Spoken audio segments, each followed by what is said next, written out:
একবার হজরত ইমাম গাজ্জালী রহমতুল্লাহর নিকট একটি লোক আসলো।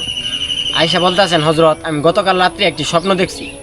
স্বপ্নটা এরকম ছিল যে তিনি বলতেছেন যে আমি একটি বাঘের দাওয়ায় দৌড়াইতেছিলাম, বাঘটি আমাকে তাড়া করতেছিল।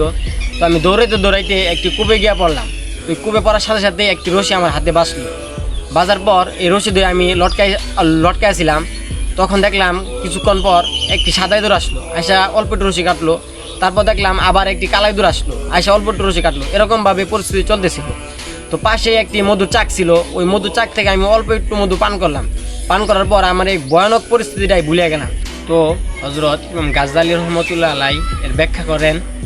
তিনি বলেন, তোমার পিছনে যে বাঘটি দাওয়া করতেছিল এটি হলো আমাদের পিছনে আজরাইল। ঠিক আমাদেরকে প্রতিদিন এরকমভাবে দাওয়া করতে থাকে। আর যে সাদা ইঁদুর এটা ছিল আমাদের দিন, আর যে কালা ইঁদুর এটা ছিল আমাদের রাত। ঠিক এরকমভাবে প্রতিনিয়ত আমাদের দিন রাত চলে যাচ্ছে। আর যে মধুরা ছিল এটা ছিল আমাদের দুনিয়ার গুনাহের সামগ্রী, যার মধ্যে আমরা লিপ্ত রয়েছি প্রতিনিয়ত। আল্লাহ তাআলা আমাদেরকে মাফ করুক এবং মৃত্যুর আগে আল্লাহ তাআলাকে রাজি খুশি করিয়া পরকালের দিকে গমন করার তৌফিক দান করুক।